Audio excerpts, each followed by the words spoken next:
he always goes back to his original shape. Stretch him again and again. Stretch Armstrong, the return only from character. Stretch Armstrong.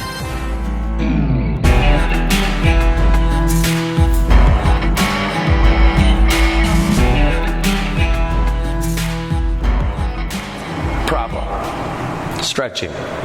Now, I don't want to get too involved in this. I don't want to get too ostracized from the fitness community. But I think we've taken stretching to a different realm where we're isolating these joints and we're putting them into, I don't think they're really good positions. Now, this could be just me personally. But what I've experienced is that stretching isn't necessarily going to give you the benefit that other things could. And those things that could give you the benefit are the restoration exercises that come to us from DVRT. So when we think about warm-ups, what we should be thinking about is restoring core function, restoring core strength.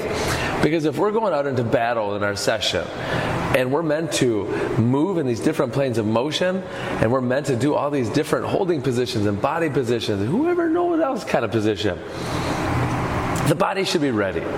And just sitting there bending over to touch my toes, to spend 5 minutes on the treadmill is not going to be enough.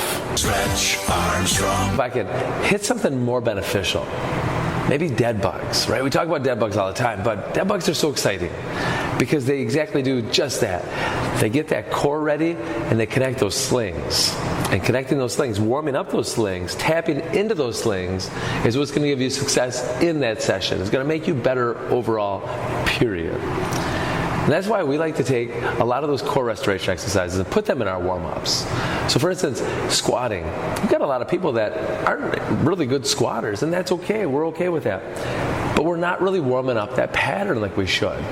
So if my lats and my glutes had this special connection through my posterior oblique sling system, maybe I should do something about that. So we'd love to hold on to the ultimate sandbag, breaking that bag apart as we drive the knees apart, squatting down and pressing at the same time. That's not just a counterweight, folks. What's happening is that I'm getting that lat attention, I'm getting that glute tension, and actually that's getting that core function ready to go. So the brain says I could squat lower. Now, because I could squat lower in my warm-up, I'm going to be able to squat better, much better, in my workout. Stretch Armstrong. I can't believe I'm going to say this. I might have said it once or twice already. I'm going to grab an ultimate sandbag. That's what I'm going to do. I'm going to find myself in the half kneeling position. So I'll grab onto the ultimate sandbag. I'll break that ultimate sandbag apart, and I'll do an arc press. So I'm driving the ultimate sandbag up over the crown of the head. From there, actively pulling it back down, making sure that my feet are stuck in the ground. They're grabbing hard in the ground. They're pushing that ground down. I'm getting a higher ceiling because of how much lower my floor is going by the press. And what's happening there? That hip flexor stretch that everybody's looking for, it's there. It is there. And the nice thing about that is there's so much more than just that hip flexor stretch. You're getting that lat connection, you're getting that glute connection, and that whole core is waking up. It's lighting up like a Christmas tree in December. What a great time of year that is. Stretch Armstrong. In our warm-up, if we're firing up, if we're getting that core strong and ready to go, we're going to have more mobility in our session. We're going to be able to do more things. We're going to have a better experience. That sounds great to me. You're welcome.